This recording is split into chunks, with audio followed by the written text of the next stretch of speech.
Kurang kedengeran. Oh, sohi jamaahnya sampai ke sana-sana masalahnya. Itu kaca bisa dibongkar dulu nggak? Ya, Mas. Iya, sudah dengar ibu-ibu? Oh, bukan yang sini dengar, yang sono.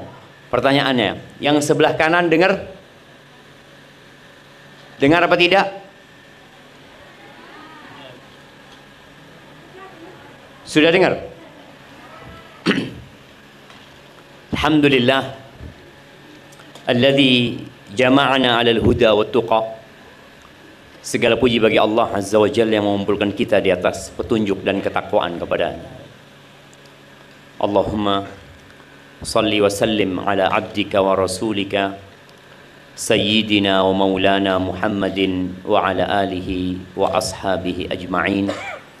Ya Allah, semoga salawat dan salam, berkah dan nikmat senantiasa Engkau curahkan untuk hamba kekasih-Mu, untuk baginda Nabi kita Muhammad alaihi salatu wassalam, untuk keluarga beliau, untuk istri-istri beliau, untuk putra-putri beliau, dan untuk seluruh sahabat Nabi. Semoga Allah meridai kita bersama mereka.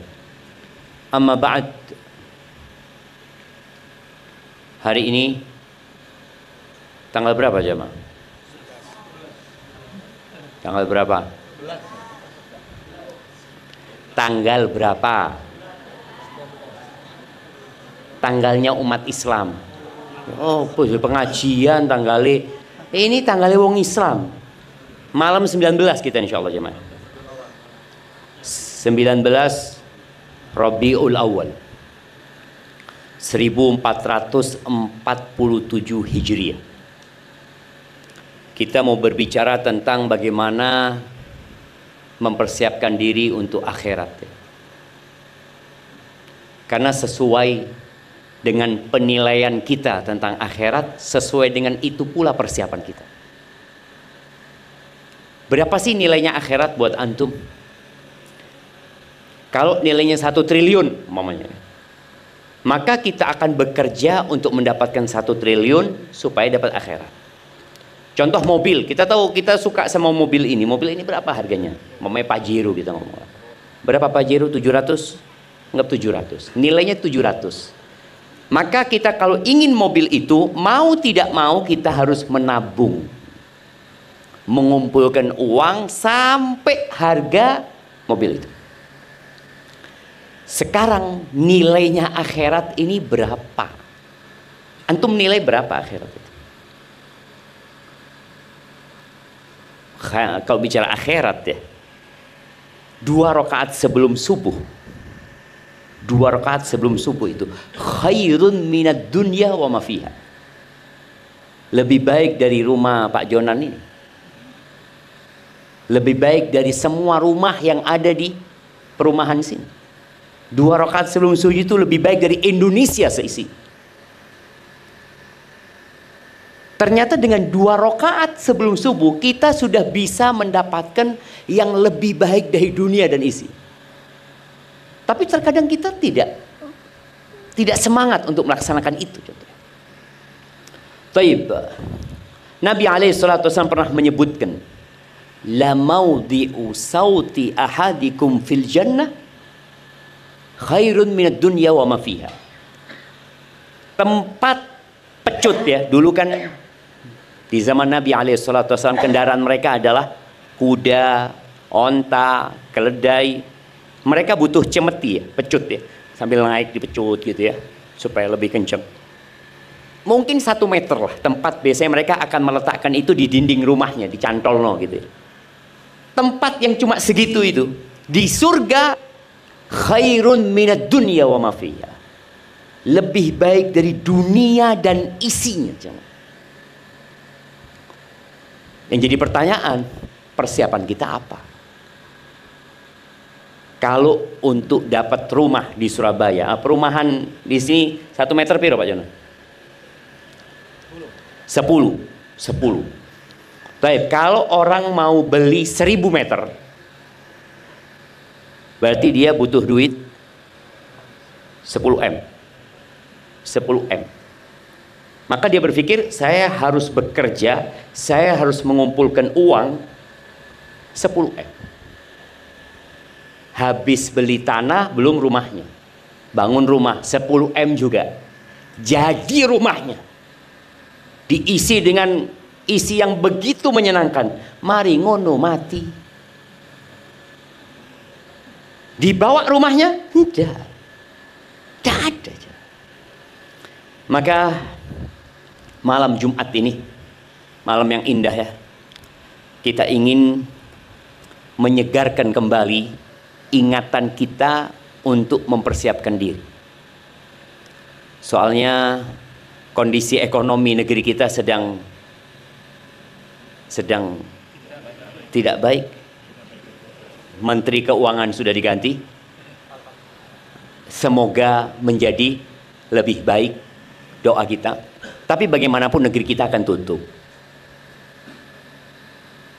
Iya, nanti nggak ada lagi yang namanya Indonesia. Indonesia hanya cerita sementara. Maka yang perlu dipikirkan oleh manusia adalah kehidupan yang kekal dan abadi yang selama-lamanya. Yang kata Allah Azza wa Jal, fiha ma tashtahihil anfus. Kalau bicara kehidupan akhirat itu, di sana ada semua yang diinginkan oleh jiwa. Apa senengnya kita Allah kasih. Di dunia enggak. Berapa banyak kesukaan kita yang enggak kita dapatkan. Anda tahu bapak-bapak kepingin muda terus. Bapak-bapak yang jenggotnya putih itu kepingin, ya Allah Ustaz ya. Tapi ya apa itu tuwek Ustaz. Ibu-ibu setiap bercermin dilihat, kok tambah keriput aku ya. Kalau ada serum yang bisa membuat ibu-ibu itu kembali seperti umur 18 tahun, dibeli nggak ibu-ibu? Dibeli, tapi tidak ada. Dia akan semakin tua. Tapi di sana akan terus muda selama-lamanya. Wa taladzul a'yun, yang enak dilihat sama mata. Allah sediakan. Dan yang paling penting di sana itu wa antum fiha khalidun. Antum semuanya di sana kekal dan abadi. Di dunia, oke, yang paling tua umur berapa nih? Di sini, ada yang umur 90 tahun? 90, ibu-ibu. Yang lebih mati duluan itu ibu-ibu apa bapak-bapak? Hah? Bapak-bapak loh. Antum lihat ya, lebih banyak janda apa duda? Janda di sini kan? Ini ada saksinya ibu. Ada saksi. Nah, bojone mati, mati meneng. Ibu-ibunya masih hidup. Subhanallah tadi lihat. Jadi kalau dilihat, mungkin yang umurnya lebih tua-tua banyak emak-emak ya. Tapi juga emak-emak akan mati. Semua nunggu antrian.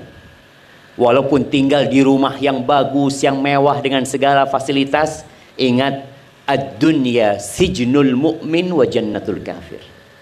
Dunia ini penjara buat orang beriman dan surga buat orang-orang kafir. Jamaah rahimakumullah, di surat Al-Hasyr. Coba antum buka HP-nya supaya baca sendiri. Di surat Al-Hasyr ayat 18, 19 dan 20. Silahkan, siapa yang mau baca?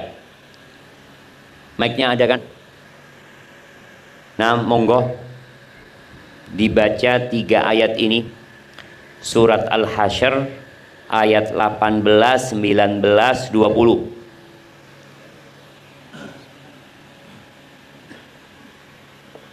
Ya, silakan dibaca. Ya ayyuhalladzina amanu taqullaha wal tanzur nafsum ma qaddamat lighad wattaqullaha innallaha khabirun bima ta'malun wa la takunu kalladzina nasullaha fa'ansahum anfusahum ulaika humul fasiqun la yastawi ashabun nari wa ashabul jannah ashabul jannati humul faizun. Ya, artinya. Baca artinya. Hai orang-orang yang beriman, bertakwalah kepada Allah dan hendaklah setiap diri memperhatikan apa yang telah diperbuatnya untuk hari esok akhirat, dan bertakwalah kepada Allah. Sesungguhnya Allah Maha mengetahui apa yang kamu kerjakan. Dan janganlah kamu seperti orang-orang yang lupa kepada Allah, lalu Allah menjadikan mereka lupa kepada mereka sendiri. Mereka itulah orang-orang yang fasik. Tidaklah sama penghuni-penghuni neraka dengan penghuni-penghuni surga.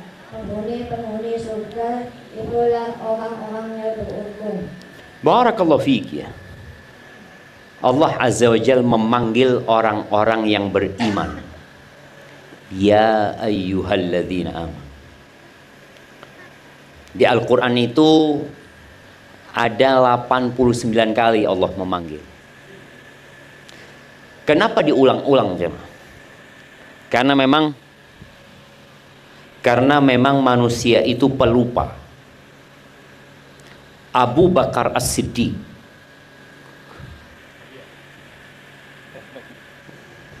apa dodolan? Oh, anak pikir di sana dijual. Nah, berapa kali Allah memanggil kita? 89 kali. Ya ayyuhalladzina amanu, ya ayyuhalladzina amanu, ya ayyuhalladzina amanu. Nanti di tengah-tengah itu ada panggilan ya ayyuhan nas, wahai manusia. Ada panggilan lagi ya ayyuhal insan, wahai insan. Karena kita memang sering lupa. Dulu saja Abu Bakar As-Siddiq, ini orang nomor 1 setelah Nabi kita Muhammad SAW di umat ini. Abu Bakar lagi berjalan kaki melewatin rumahnya sahabat yang bernama Hamdalah. Hamdalah ini keluar rumah ngomong dia, nafaqo Hamdalah, nafaqo Hamdalah, munafik Hamdalah ini kata dia. Munafik Hamdalah. Dia menyebut tentang dirinya. Loh, kata Abu Bakar, gimana kau berani ngomong kayak gitu? Iya, kata dia. Kita tuh kalau lagi bersama Nabi alaihi salatu wassalam, dikasih nasihat sama Nabi alaihi salatu wassalam, kayaknya surga di depan kita. Kayaknya kita mau masuk surga. Semangat. Tapi kalau sudah pulang, ketemu sama istri, ketemu sama anak, ngurusi urusan pekerjaan, mulai lupa gitu. Kata Abu Bakar, loh sama, bukan cuma kamu, sama, saya juga kayak gitu. Ada kita kalau sampai rumah, nih habis kajian gini ya, orang kajian, betul katanya Ustadz itu. Pulang pegang HP, wis lali mending. Nonton ini, nonton yang nggak bermanfaat. Maka akhirnya Abu Bakar dan Hamdalah radhiyallahu anhuma berangkat menjumpai Nabi alaihi salatu wassalam. Dan beliau menyampaikan, itu wajar. Maka ya sa'atan ya Hamdalah. Tadi setelah kita sibuk sama dunia, ya sudah ngurusin urusan akhirat. Jangan semua dipikirkan akhirat, jangan semua memikirkan dunianya saja. Akhiratnya kalau ada waktu. Sebagian kita seperti itu. Akhirat itu sampingan. Salat itu kalau ada waktu. Baik, Allah mengatakan di sini wal tanzur nafsum ma qaddamat lighad. Hendaklah setiap jiwa itu memperhatikan apa yang telah dia persiapkan untuk hari esok. Ingat ya, dunia ini nggak punya masa depan. Apa masa depannya antum? Nggak ada. Ya sering ana sampaikan, mana Bung Karno? Mati.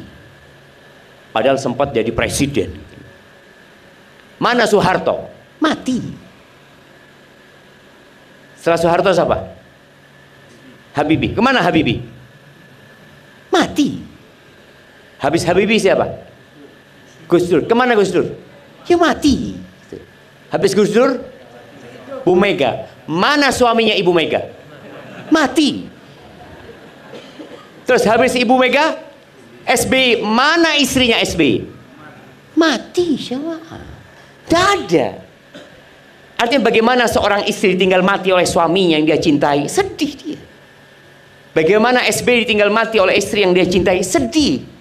Itu sebagai pelajaran buat kita, nggak punya masa depan dunia.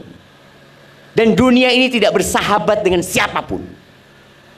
Dengan para nabi, tidak ada. Mati semua nabi. Nabi Sulaiman mungkin sempat menjadi raja yang tidak tertandingi. Yo mati Nabi Sulaiman. Itu dunia. Maka hendaklah kita mempersiapkan diri untuk hari esok. Bicara masa depan. Kapan masa depan kita? Ya setelah kematian. Itu baru masa depan. Dalam sebuah hadis yang diperselisihkan kesahihannya, Nabi SAW mengatakan, Al-kayyis man dana nafsahu wa amila lima ba'dal maut. Orang yang cerdas itu, orang yang IQ-nya tinggi. Siapa? Yang suka bermuhasabah, ngitung-ngitung dirinya. Makanya orang-orang cerdas di dunia ini ada istilah tutup buku. Ada istilah evaluasi. Dia mengevaluasi setahun ini keuntungan kita berapa. Kita rugi. Kenapa kok kita rugi? Omset naik, tapi kok rugi kita? Orang cerdas itu akan selalu melakukan evaluasi terhadap usaha dia. Ini urusan dunia ya. Tapi ternyata untuk orang cerdas yang sebenarnya, dia melakukan evaluasi terhadap dirinya. Contoh, hari ini Ana baca Quran berapa juz ya? Kok juz susah? Sak lembar aja tidak sampai. Itu evaluasi. Hari ini malam Jumat. Jumat lalu Ana sholawat sama Nabi SAW berapa kali ya? Berapa ya? Tidak dihitung. Orang kalau sudah nggak ngitung, bukan karena banyak jamaah. Karena memang tidak banyak gitu loh. Wallahu a'lam, biar dicatat malaikat. Evaluasi. Bulan ini Ana sodakoh berapa? Ingat, sodakoh itu jangan pernah merasa banyak sodakoh. Karena sodakoh hitungannya persentase. Persentase. Sabaqa dirhamun mi'ata dinar. Ingat kata Nabi SAW, 1 dirham bisa mengalahkan 100 dinar.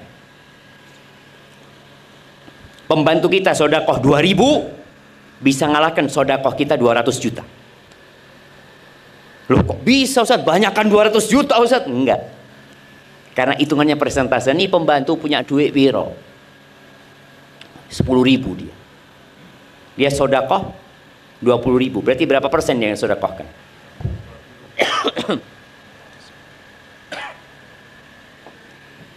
Alhamdulillah 20%. Bapak sodakoh 200 juta. Duitnya berapa? 200 miliar. Berapa persen? 1%. Berarti lebih kaya siapa? Pembantunya. Lo lihat coba. Kata Nabi SAW, ini orang yang sedekah 1 dirham, dia hanya punya 2 dirham. Kita tahu ya, ada masyarakat yang hidup hari itu untuk hari itu. Jadi dia kerja, dapat gaji umpamanya, dapat uang, upah dia, dapat upah, anggap 100.000. Kemudian 50.000 dia sodakohkan. Berarti yang dia sodakohkan berapa? Setengah hartanya. 50%. Sedangkan yang 100 dinar tadi, 100 dinar ini jamaah 425 gram. Berarti berapa juta? Ya sekarang kayaknya 900-an. Iya. Atau 850 lah. 2 juta sekarang. Tuh, kali 2 juta. 850 kok 2 juta. Dia sodakoh 850 juta. Tapi dari uang setumpuk yang ada di gudangnya. Tidak ada apa-apanya gitu. Dia ngambil sedikit, sudah banyak dia kasihkan. Maka tadi sama, jangan pernah merasa banyak. Kalau kepingin ngelihat, jangan ngelihat yang dikeluarkan. ngelihat yang disisakan. Jadi kalau sedekah itu ngelihat, kalau mengeluarkan dompet ya 100.000, lihat sebelahnya perak 5.000, aku 1.000. Itu dompetnya cuma 10.000, antum isi dompetnya 2 juta. Lebih baik dia jemaah. Kalau kita tidak pernah melakukan evaluasi, kita itu akan merasa sudah baik. Makanya Allah Azza wa Jalla memerintahkan kepada kita untuk memperhatikan. Dan cara mempersiapkan itu ya perlu ilmu. Apa yang perlu dipersiapkan gitu loh. Apa aja yang perlu dibawa. Kayak umpamanya orang mau berangkat umroh, dikasih tahu jangan lupa bawa ihram, karena kita butuh ihram. Jangan lupa bawa paspor. Wah, tidak perlu paspor, saya orang kaya, sudah kenal sama saya semua di bandara. Masih wong soge ke bandara tidak bawa paspor, bisa? Tidak bisa. Tadi ada hal-hal yang perlu dipersiapkan semuanya. Contoh apa lagi? Baju ihram, paspor, tiket pesawat. Antum kalau nggak punya tiket pesawat, nggak akan bisa berangkat. Tapi kita dengarkan azan dulu, baru kita lanjutkan. Kenapa? Iya, sholat isya-nya diakhirkan nanti di sini jemaah ya.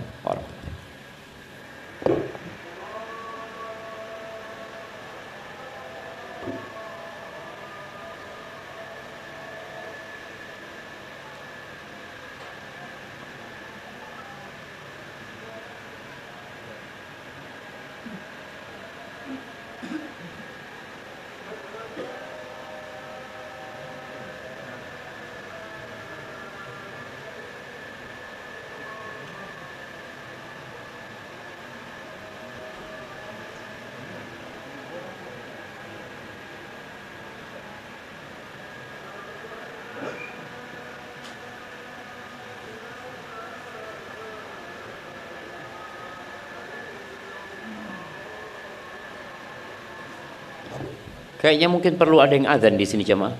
Soal suara azannya kurang terdengar. Nah, ada mic.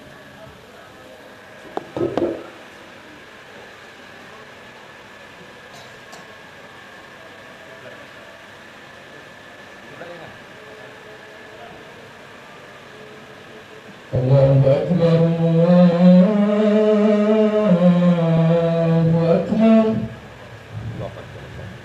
Allahu Akbar, Allahu Akbar.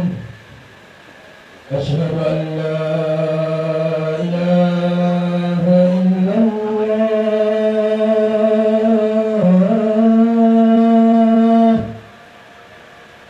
Asyhadu an la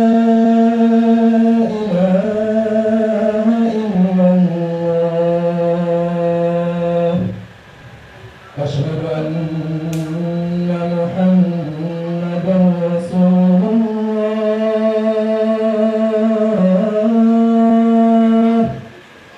أشهد أن محمدا رسول الله حي على الصلاة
Allahumma salli wa sallim ala Muhammad Jadi mempersiapkan untuk hari esok itu dengan cara melakukan evaluasi tadi.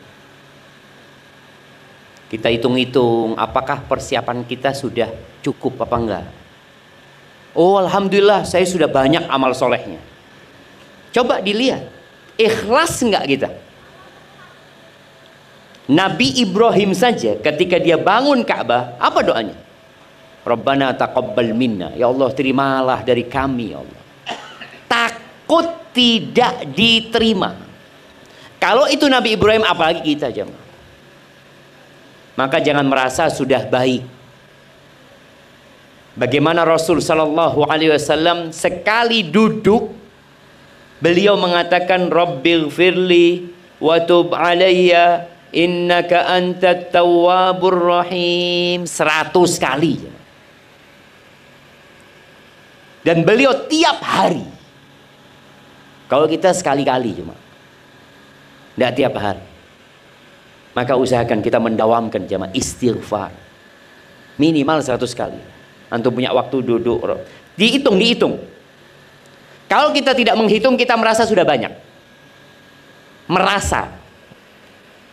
Makanya ada orang merasa dizolimi, padahal belum tentu dizolimi. Lalu Allah Azza wa Jalla mengatakan wattaqullah 2 kali. Allah menyuruh kita bertakwa kepada Allah. Ini menunjukkan bahwa bekal untuk akhirat itu memang takwa. Fa inna khairaz zadit taqwa. Sebaik-baiknya bekal itu adalah ketakwaan. Bukan fulus. Bukan kekayaan. Bukan kedudukan dan jabatan. Lalu Allah Azza wa Jalla mengatakan innallaha khabirum bima ta'malun. Allah itu maha mengetahui secara detail apa yang kalian lakukan. Kita sekarang nih kelihatannya orang baik semua kan? Lihat sebelah kiri, kena. Tapi Allah tahu sama kita kalau kita nggak kena. Kita tuh pandai menyembunyikan dosa. Kalau dosa itu ada baunya, ana yakin kita nggak akan kumpul. Kita nggak akan bisa sholat barengan. Tapi subhanallah, Allah tutupi dosa-dosa kita. Makanya Umar bin Khattab radhiyallahu taala anhu mengatakan hasibu anfusakum qabla an tuhasabu. Kalian hisab diri kalian sebelum kalian dihisab. Hitungan itu biasanya jumlah. Wazinu a'malakum qabla an tuzanu. Dan kalian timbang amalan kalian sebelum kalian nanti ditimbang. Artinya timbangan itu biasanya untuk mengetahui kualitas, bobot. Kalau penghitungan itu jumlahnya, kalau penimbangan itu bobotnya. Kita perlu melakukan itu. Tadi Anda kasih contoh, ada orang yang omsetnya naik tapi ternyata rugi dia. Loh, kalau hitung-hitungan kok iso rugi? Loh, ternyata operasionalnya membengkak gitu. Ada hal-hal yang perlu orang perhatikan. Tadi boleh jadi Anda sudah sholat, alhamdulillah. Sebagian salafus soleh itu sehari sholat 300 rakaat. 300 rakaat. Kok bisa ya? Ana Ustaz 40 rakaat nyosop-nyosop. Iya. Sebagian salafus soleh itu tiap hari hatam Quran. Kita saulan Al-Baqarah ndak mari-mari. Al-Baqarah. Akhirnya karena lorwati langsung An-Nas. Supaya kelihatan hafal qul huwallahu ahad 3 kali kan kayak Al-Qur'an sudah. Itu bayangin. Ada apa sama kita? Tadi MC kita mengatakan untuk menyingkat waktu nggak bisa disingkat. Waktu juga nggak bisa diperpanjang. Yang bisa dilakukan adalah melebarkan lingkar waktu. Sama waktu ana sama antum sama-sama 24 jam. Nggak bisa disingkat, nggak bisa dipanjang. Umpamanya anak punya fulus, alhamdulillah Ustaz, insyaallah hari ini waktu anak 25 jam. Enggak ada.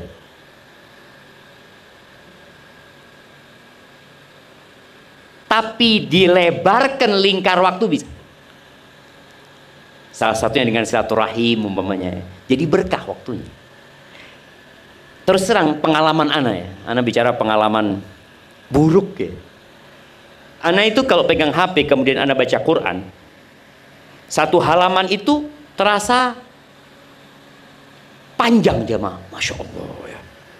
Tapi kalau sudah nonton short, nonton TikTok atau Reels, itu sak jam, loh kok wis sak jam?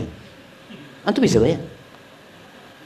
Satu lembar yang cuma 5 menit terasa panjang sekali. Itu berkah. 1 jam nonton yang seperti 1 menit, itu hilangnya keberkahan. Dan sekarang manusia akalnya itu semakin tumpul. Nggak bisa lagi lihat yang panjang-panjang. Dulu orang kalau nonton bioskop itu nonton film di bioskop ya, bisa filmnya itu dicepatkan. Ngomong cepet no ngantuk guys. Nggak bisa. Dia 1 jam setengah, 1 jam setengah. Tapi sekarang orang nonton baru 5 menit atau dipindah ke menit 12. Baru menit 12, aduh ketahuan wis menit 20. Terakhir, ya apa sih terakhir ceritanya? Wis terakhir. Iya. Tumpul sudah akalnya. Jadi dia nggak mampu lagi. Ini tadi waktu yang tidak berkah. Maka bagaimana kita membuat waktu kita berkah? Ya, salah satunya bermuhasabah tadi. Tapi nimbang, kata Umar, setelah engkau jumlahnya, timbangannya, bobotnya, kemudian kata Umar bin Khattab radhiyallahu anhu, wa tazayyanu liyaumil ardil akbar. Dan kalian jangan lupa berhias ya. Pakai baju yang bagus, rambutnya disisir yang bagus, pakai parfum, pakai sepatu yang indah, jamnya jangan lupa. Untuk kapan? Untuk pameran terbesar.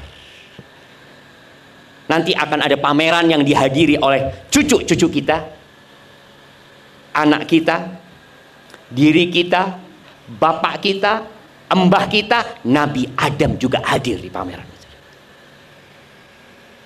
Kata Allah Azza wa Jalla, yauma idzin tu'raduna la takhfa minkum khafiyah. Hari itu kalian akan dipamerkan semuanya, nggak ada yang bisa disembunyikan.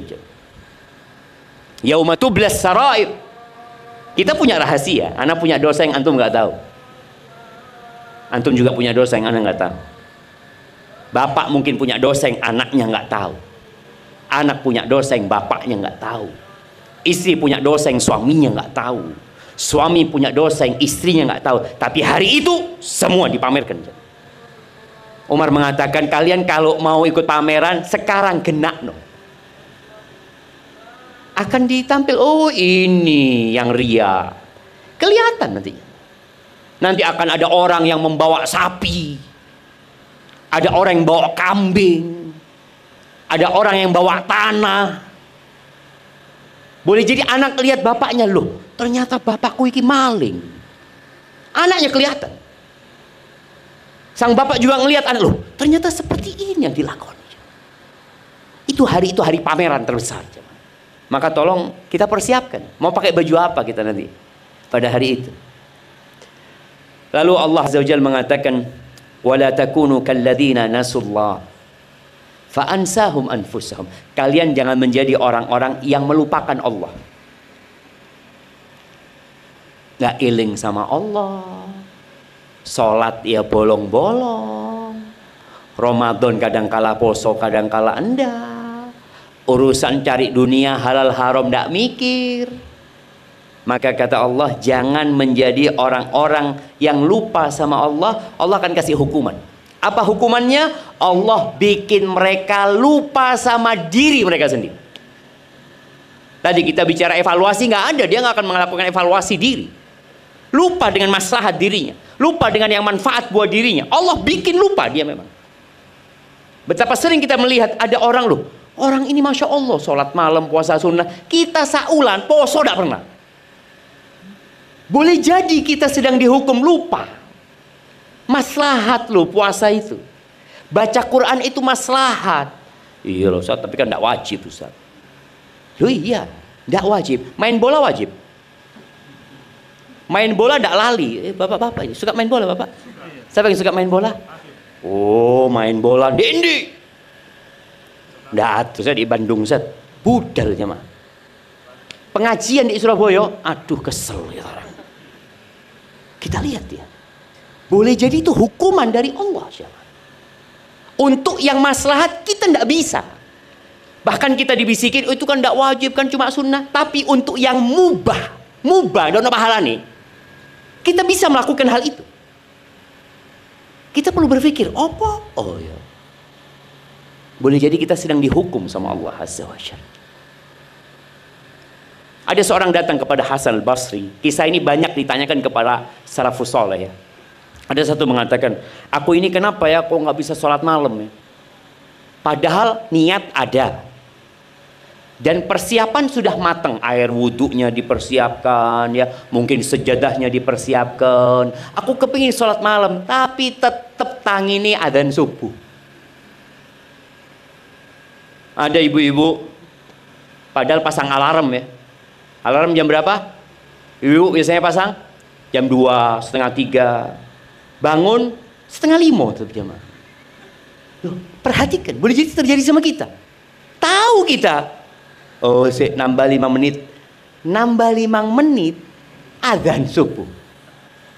Padahal waktu yang paling mahal dalam hidup kita itu sepertiga malam akhir. Itu paling mahal dalam hidup kita. Tapi sering waktu itu kita tidak manfaatkan. Sekali lagi boleh jadi kita sedang dihukum sama Allah. Ini orang yang bertanya kepada Hasan al-Basri. Apa kata Hasan al-Basri? Karena dia melihat kenapa orang lain bisa, aku kok tidak bisa. Padahal kalau bicara capek, kerjanya orang itu capek. Dia kuli. Keringetan kerjanya. Saya cuma duduk-duduk umpamanya. Tapi kok aku nggak bisa? Kata Hasan al-Basri, qayyadatka dunubuka. Engkau dirantai sama dosa-dosa. Ketaatan itu melahirkan ketaatan. Dosa melahirkan dosa. Maka tolong jangan sampai kita lupa sama Allah. Maka kalau habis berbuat dosa itu, apa kata Nabi SAW? Wa atbi'is sayyi'atal hasanah tamhuha. Kalau habis berbuat dosa, ikuti dengan kebaikan. Akan dihapuskan insyaAllah dosa-dosa. Makanya dengan istighfar, dengan berzikir ya. Dan Allah katakan wala takunu kalladzina nasullah fa ansahum anfusahum ulaika humul fasiqun. Orang-orang yang disibukkan dengan dunianya kemudian lupa sama Allah, mereka adalah orang-orang fasik sebenarnya. Kemudian di ayat 20 Allah mengatakan nggak sama loh. Penghuni neraka dengan penghuni surga nggak sama. Kalau sekarang di dunia kadang-kala kita melihat kok yang sukses-sukses ya sembahyang nggak pernah Ustaz.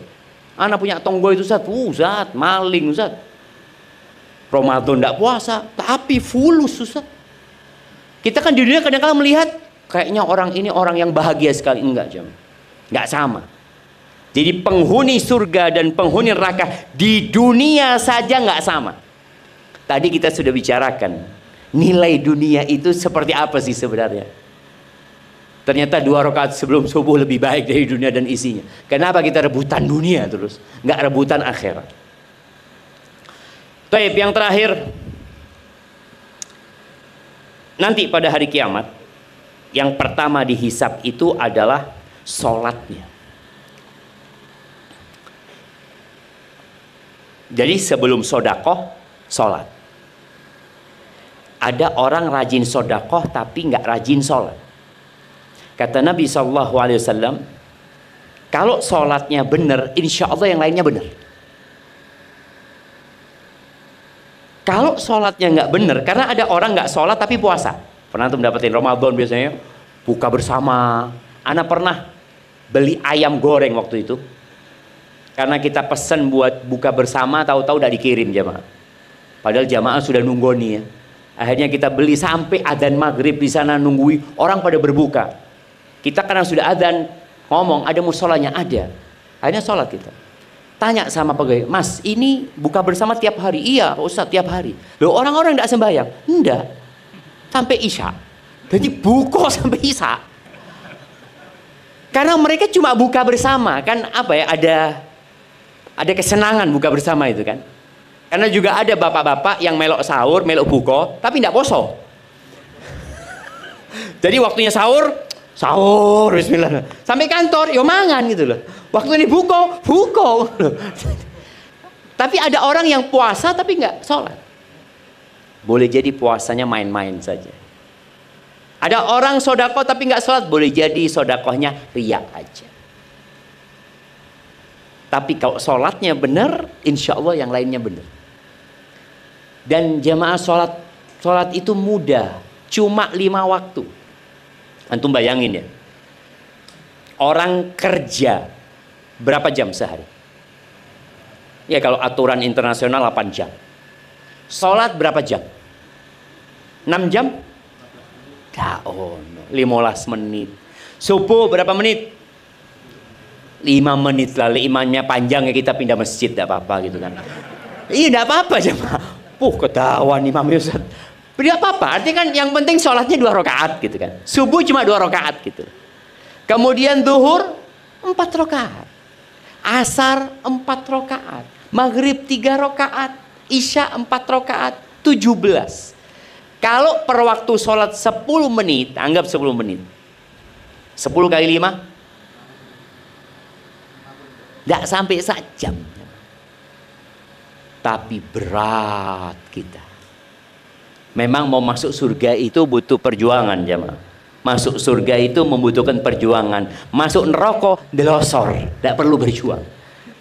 Jadi kalau kita bicara mau masuk surga itu jalannya naik mendaki. Kalau mau masuk neraka, wis tutup neraka ternyata. Iya jemaah. Kalau mau masuk surga tidak tutup jemaah. Ya Allah, sembahyang meneh. Aduh azan. Tas mangan azan. Padahal sebenarnya ujiannya itu karena kita kurang disiplin aja. Dan ketika antum sholat, antum akan mendapatkan kenikmatan yang nggak didapatkan dengan makan dan minum. Kita tahu tubuh kita ini tercipta dari 2 unsur. Unsur tanah dan unsur ruh. Unsur tanah itu tadi makan, ya olahraga, tidur. Unsur ruh ini ya ibadah tadi. Baik, kemudian persiapan untuk hari akhir ini, tolong ada 4 pertanyaan yang antum mulai sekarang sudah catat. Aku akan ditanyain. Jadi nanti bisa jawab. Yang ditanya an umrihi, umurnya buat apa? Kemudian masa mudanya. Di riwayat lain disebutkan tubuhnya. Karena biasanya anak muda ini beda sama yang tua. Wis tuwek wis mambu kuburan biasa nak masjid. Oh iya saiki nak masjid Ustaz. Biyen ndak pernah nak masjid wong Ustaz. Iya, akan ditanya masa mudanya. Ditanya. Tubuhnya itu dibuat apa? Kalau sudah tua nggak mampu kemana-mana. Ada orang yang mampu naik gunung. Lihat apa? Mau lihat sunrise. Naik gunung. Jam berapa berangkat biasanya jemaah? Jam berapa? Loh, jam piro? Jam 3. Jam 3 kan? Delok sunrise. Padahal munggah genteng ketokan sunrise. Oh lain Ustadz, rasanya lain. Ya sudah apa-apa. Ini kan bicara rasa gitu ya. Tapi tadi kita lihat ya, dia mampu. Mampukah engkau sholat malam seperti engkau melakukan perjalanan melihat sunrise? Mampu enggak? Kadang-kala berat. Kalau lihat sunrise itu dunia, sholat ini akhirat. Pokoknya urusan dunia, karena kita seneng jemaah, ya enjoy kita. Ada orang naik sepedaan, sehari berapa kilo? Enggak lama loh Zat. Ya anak 2 jam. 2 jam berapa kilo jemaah? Naik sepeda. Hah? Berapa? Loh terus no 90 kilo. Oh banter ya jemaah. Iyalah, anggaplah tadi 30 kilo dia bisa melakukan itu. 2 jam dia bisa jemaah. Pas sholat malam, Allahu Akbar. Witir 3 rakaat, qul huwallahu ahad, qul a'udzu birabbil falaq, qul a'udzu birabbin nas. Alhamdulillah. Alhamdulillah sahih. Cuma bayangkan tadi, engkau 2 jam ini salat witir 5 menit, seakan-akan sudah melakukan sesuatu yang besar sekali. Diguyu-guyu mbek sing numpak sepeda. Iki 2 jam. Tapi memang itu jam. Ana rasakan sendiri. Ana bisa umpamanya jalan kaki ya 45 menit, sholat 45 menit, lihat jam, loh, si oleh 10 menit ternyata. Berkah jamaah. Berkah waktu kita kalau kita ibadah itu. Jadi tadi umurnya, masa mudanya, terus ilmunya. Ini yang lebih suka melok kajian itu bapak-bapak apa ibu-ibu? Nah, ibu-ibu akan ditanya ilmunya dipakai buat apa? Ya ojo akan ilmu ana Ustaz 10 tahun pengajian. Yang ditanya itu bukan 10 tahunnya. Diamalkan apa tidak ilmunya. Apa gunanya kita dengarkan pengajian? Masya Allah. Sohi pancen yang disampaikan. Sohi. Tapi masih ngono udah dilakoni jemaah. Akan ditanya an ilmihi madza amila bihi. Digawe opo pertanyaannya. Terus pertanyaan yang terakhir yang keempat, an malihi, tentang hartanya. Pertanyaan tentang harta ini 2. Min aina iktasabahu wa fima anfaqahu. Dapat dari mana, dibelanjakan kemana? KPK kalau tanya sama seperti itu. Iya kan? Orang itu akan diminta untuk membuktikan dia dapat dari mana uang itu. Oh, dia akan mengatakan dari ini usaha sendiri, ini jualan ini, yang ini warisan. Wis, dia harus melaporkan itu. Tapi kayaknya masa ditanya sama KPK, dibelanjakan buat apa? Enggak kayaknya jemaah ya. Yang ditanya di KPK itu membuktikan uangnya dari mana saja. Tapi dalam agama kita enggak. Nanti di akhir ditanya, dibuat apa? Alhamdulillah, sodakoh. Berapa sodakoh? 200 juta. Banyak. Terus beli mobil berapa? 5M. Sodakoh 200 juta, beli mobil 5M. Ya kan ditanya nantinya dipakai apa uang itu jemaah. Maka persiapkan jawabannya. Persiapan jawabannya. Dan biasanya orang kalau ingat akhirat, sodakohnya akan lebih banyak. Dia akan ngitung-ngitung, iyo yo. Jangan sampai jemaah kita capek ngumpulkan harta terus kita wariskan. Anak kita waktu ditanya, dapat dari mana uang 10M? Warisan. Bapak dapat dari mana uang 10M? Kerja. Lumpuk no ini, buka toko, dodolan ini, baru dapat 10M. Anaknya cuma ngomong warisan. Maka tolong banyakin sodakohnya. Ya nggak usah banyakin lah. Persentase tadi.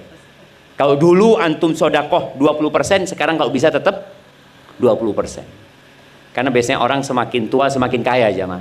Iya sing sugih Ustaz. Ono tambah tuwek tambah entek duit gitu kan. Seperti itu. Barakallahu fiik. Banyak doa jemaah minta tolong sama Allah Azza wa Jalla. Karena tanpa pertolongan Allah kita tidak akan mampu mempersiapkan diri untuk akhirat. Baca Allahumma a'inni ala dzikrika wa syukrika wa husni ibadati. Ya Allah, tolongan hamba ya Allah. Rabbi auzi'ni an ashkura ni'mataka allati an'amta alayya. Ya Allah, bantulah hamba untuk mensyukuri nikmat yang kau berikan kepada hamba. Ya muqallibal qulub tsabbit qalbi ala dinik. Tetapkan hatiku di atas agamamu ya Allah. Karena yang menjadi standar orang baik itu kalau mati. Maka itu terus terang aneh itu kalau dengar teman mati ya, tetangga mati, matinya itu baik jamaah. Ya Allah, hamba turung mati ya Allah. Ya opo mati ini hamba. Kita nggak tahu ya. Ada mantan ustadz ada, dan ada mantan preman ada. Maka jangan jadi mantan ustadz. Jadilah mantan preman jadi ustadz. Alhamdulillah kan seperti itu. Jadi yang sudah baik jaga kebaikannya, terus mohon ampun kepada Allah atas dosa-dosa kita. Itu yang dapat Anda sampaikan, kurang lebihnya mohon maaf. Kalau ada pertanyaan saya persilahkan. Mungkin berapa pertanyaan Pak Jonan? 3. Nah, itu ada pertanyaan. Kasih mic-nya belakang.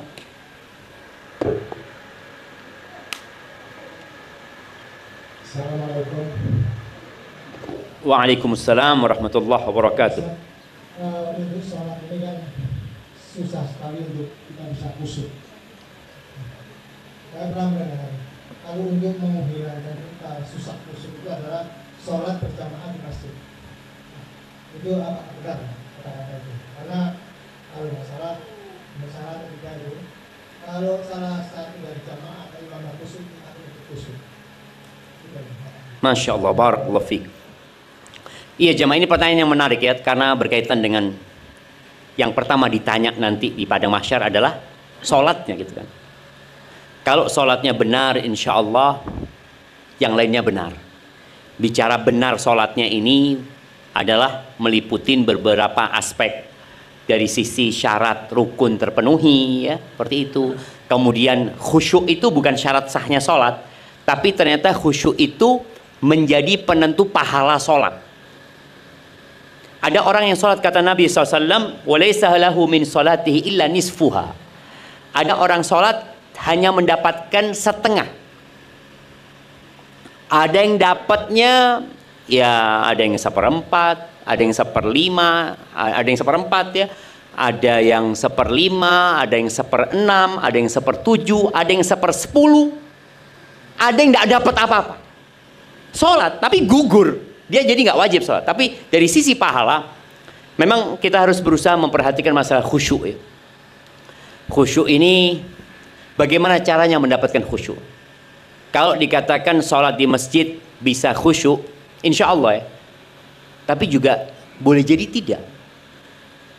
Ada orang sholat berjamaah di masjid, sebelum takbir ikut ngirim WA.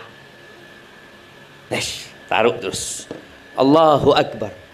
Mikiri WA ini. Iki uang jawab apa kira-kira seperti itu.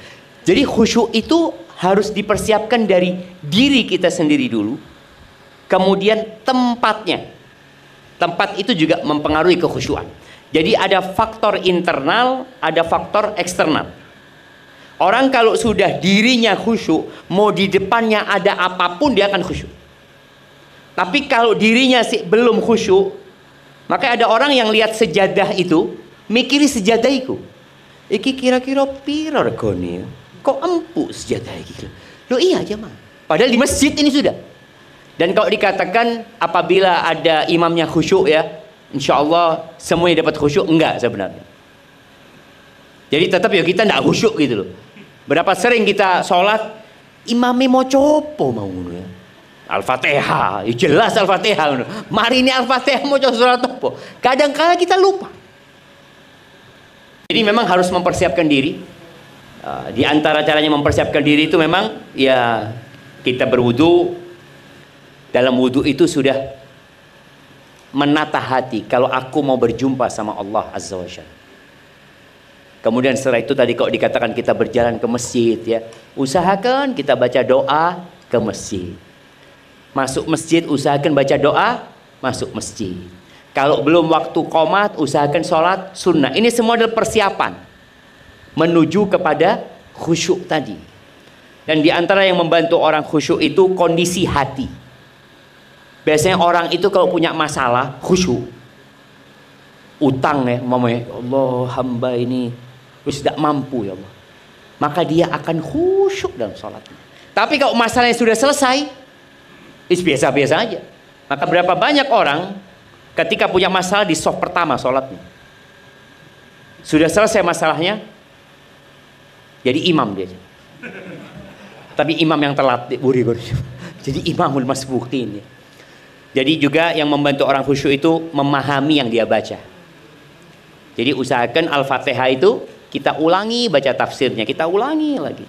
Ketika kita ruku sujud, bacaan ruku sujud itu bermacam-macam. Maka usahakan kita menghafal yang baru-baru.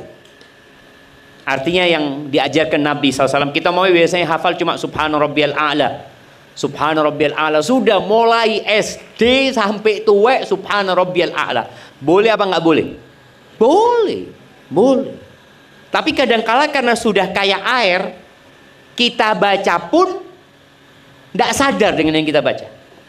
Coba ditambahin bacaan-bacaan yang tambahin doa umpamanya. Setelah baca Subhan Rabbil A'la, ana mau baca doa, Rabbighfirli wa liwalidayya warhamhuma kama rabbayani shaghira. Atau Anda mau baca Subhanadzil jabaruti wal malakuti wal kibriya'i wal azamah. Kalau baru belajar biasanya mau baca itu ngiling-ngiling jemaah. Opo ujuane. Terus bacaan suratnya usahakan juga nambah. Umpamanya kita cuma hafal 5 surat, usahakan ada tambahan lah. Dan Ana senantiasa memotivasi jamaah ini kalau bisa hafalan Qur'annya itu sesuai dengan umurnya. Jadi yang umur 37 tahun hafal juz amma. Kan juz amma 37 surat. Masa dah mampu setahun sepisan hafal 1 surat? Waduh, berat Ustaz. Bukan berat, memang tidak niat. Tidak niat ya mak. Maka seperti itu. Jadi insya Allah dengan seperti itu kita akan lebih khusyuk ya. Barakallahu fikum. Nah, ibu-ibu ada pertanyaan? Iya, sebelum ibu-ibu ada bapak-bapak sini. Assalamualaikum warahmatullahi wabarakatuh. Waalaikumsalam warahmatullahi wabarakatuh. Ustaz, di akhirat nanti kalau kita ditanya tentang umur, kekayaan dan lain-lain, kita buat apa? Afan, diulangin. Di akhirat nanti kan kita ditanya tentang umur, Tentang? umur, kekayaan dan lain-lain, itu kita buat apa? Itu yang menjawab lisan kita atau iman kita. Kalau mungkin kalau di KPK kan kita bisa menjelaskan dengan mulut kita dengan mungkin berbohong atau berlibat lah menjawabnya lah. Kalau di akhirat nanti gimana Ustaz? Masya Allah. Barakallahu fikum. Iya, kalau bicara hisab nanti, orang itu akan berbicara dengan Allah tanpa ada penerjemah. Kita akan ngomong tanpa akan ada penerjemah. Orang-orang yang soleh, orang-orang yang baik, ya mungkin dia akan menjawab dengan lisannya. Orang-orang yang jujur. Tapi ada orang-orang yang nggak jujur. Bahkan dia ngeyel. Rasul Shallallahu Alaihi Wasallam mengatakan, "Man nuqishal hisab udzib." Barang siapa yang hisabnya itu ada balas, ada bantah-bantahan, orang ini akan diazab sudah. Jadi enggak, saya tidak melakukan itu, ini, itu. Akhirnya dia minta saksi. Disitulah nanti akan dikunci mulutnya. Kemudian tangan, kaki, kulitnya akan bersaksi. Tapi ada orang yang enggak. Dihisab dia jawab dengan lisan. Allah Azza wa Jalla mengatakan, ini salah satu pemandangan hisab pada hari kiamat ya. Ada yang orang ini ditanya sama Allah, engkau melakukan dosa ini hari ini, kata. Naam ya Allah. Terus dosa ini, kata. Iya ya Allah. Terus dosa ini lagi, iya ya Allah. Terus disebutkan dosa dan dia mengatakan iya. Lalu Allah Azza wa Jalla mengatakan kepada orang ini belum semua dosanya jemaah. Setelah selesai, Allah mengatakan kepada orang ini, satartu laka fid dunya wa ghafartu lakal yawm. Dulu dosa-dosamu aku tutupi di dunia dan hari ini aku ampuni. Subhanallah. Maka orang yang ingin ditutupi dosa-dosanya, jadi sidang pada hari kiamat itu ada sidang terbuka, ada sidang tertutup. Ada orang-orang yang di sidang nggak ada yang orang lain yang tahu, cuma dia sama Allah Azza wa Jalla. Tapi untuk orang-orang yang suka ngomongin kejelekan orang lain ya, orang ini suka ya mengkorek-korek aibnya orang lain, Allah akan korek aibnya dia. Orang yang ria nanti akan Allah tampakkan hisabnya orang ini, supaya tahu ini orang ria. Maka hati-hati. Jadi kalau bicara hisab tadi ada yang tertutup, bahkan ada cerita lain yang Nabi SAW ceritakan yang tentang hamba Allah ini yang dikatakan engkau punya dosa ini, dosa. Iya ya Allah, iya dosa. Ketika dia yakin dia akan binasa, Allah Azza wa Jalla mengatakan, aku tutupi dosamu dan aku ampuni buat engkau dan aku ganti semua dosamu dengan kebaikan. Apa kata orang ini? Ya Allah, tadi masih ada dosa-dosa yang lain belum kau sebutkan ya Allah. Karena dia tahu Allah Maha Pengasih, Maha Penyayang ya, dan Allah ampuni dosa-dosa. Jadi seperti itu. Kalau bicara proses hisabnya, ada yang tertutup, ada yang terbuka. Kemudian ada kondisi yang manusia ngeyel. Tapi ada orang yang cuma ditunjukkan engkau melakukan ini itu dia mengatakan iya ya Allah. Biasanya orang kayak gini akan diampuni sama Allah Subhanahu wa taala. Barakallahu fikum. Baik, ini ada pertanyaan tertulis. bagaimana cara hati, jiwa kita selalu menjaga keteguhan hati dalam beribadah. Niat sudah ada tetapi lemah iman untuk mempraktekkan, terkadang berat dengan rutinitas pekerjaan rumah. Ya, yang seperti ini perbanyak istighfar. Karena tadi udah disebutkan yang menyebabkan tubuh ini lemah untuk melakukan ketaatan, dosa. Dan cara membersihkan diri dari dosa adalah bertobat dan beristighfar. Maka perbanyak istighfar, perbanyak tobat. Dan untuk, kalau yang bertanya ini ibu-ibu ya, Rasul SAW mengatakan, wala tajidul mar'atu halawatal ibadah hatta tuaddiya haqqa zawjiha. Kata Nabi SAW, wanita itu tidak akan merasakan, istri itu, kalau posisinya dia istri, dia tidak akan merasakan lezatnya, manisnya ibadah sampai dia menunaikan hak-hak suaminya. Karena ada perempuan-perempuan yang merasa ahli ibadah, tapi ternyata dia kurang memuliakan suaminya, kurang menghargai suaminya, kurang melayani suaminya, kurang nurut sama suaminya. Bukan nggak nurut ya, nurut, tapi kadangkala nggak nurut. Itu biasanya akan sulit merasakan tadi nikmatnya ibadah. Maka perbanyak istighfar, dan kalau bicara dosa kepada suami ya minta maaf sama suaminya. Dan biasanya istri itu kalau minta maaf kayak apa jemaah? Nah, Mas njaluk sepuro, aku njaluk sepuro, Mas, lek duwe salah. Tadi tutu njaluk sepuro ndak jemaah? Ndak ngaku lek duwe salah. Pasti ngomongnya lek duwe salah. Jangan lagi seperti itu ibu-ibu. Kalau minta maaf sama suaminya, Mas, aku njaluk sepuro, ake dosaku Mas. Itu insya Allah suami ini, bapak-bapak memaafkan enggak? Oh, memaafkan, seperti itu. Ya, jadi supaya ibu merasakan lezatnya, nikmatnya ibadah itu tadi, menjalankan tugasnya sebagai seorang istri, dan ibadah menjadi istri itu berat. Maka kata Nabi SAW, apabila perempuan itu sholat 5 waktu, puasa Ramadan, terus nurut dan taat sama suaminya, menjaga kehormatan dirinya, qila laha udkhulil jannah. Dikatakan kepada perempuan ini, monggo masuk surga dari pintu mana saja yang dia suka. Barakallahu fiik. Iya, pertanyaan terakhir. Nah. Assalamualaikum warahmatullahi wabarakatuh. Waalaikumsalam. Ustadz izin, punten mau nanyakan, mungkin ada kiat-kiat dari Ustadz bagaimana biar kita tetap istiqomah dalam hal kebaikan. Matursuun. Assalamualaikum warahmatullahi wabarakatuh. Barakallahu fikum. Nah, iya, itu hadiah buat yang bertanya, buat bapak satu, kasihkan ke bapak tadi. Nah, ibu-ibu kasih hadiahnya juga yang bertanya tadi ya. Kalau bicara kiat-kiat istiqomah ini, pengajian dimulai lagi nih bapak. Mulai kembali kita, innal hamdalillah nahmaduhu wa nasta'inuhu wa nastaghfiruh. Ya, kalau bicara kiat-kiat istiqomah, iman itu naik turun. Jalan pintas menuju ke istiqomah itu memang doa. Minta sama yang membuat orang bisa istiqomah, Allah Azza wa Jalla. Maka kalau kita perhatikan doa-doa Nabi itu rata-rata minta istiqomah. Doanya, Allahumma inni as'aluka minal khairi kullihi ajilihi wa ajili. Ya Allah, aku meminta kepadamu kebaikan semuanya ya Allah, yang segera atau yang tunda. Wa a'udzubika minasyarri kullihi. Wa a'udzubika minasyarri kullihi. Dan aku berlindung dari segala keburukan, yang segera dan yang tunda.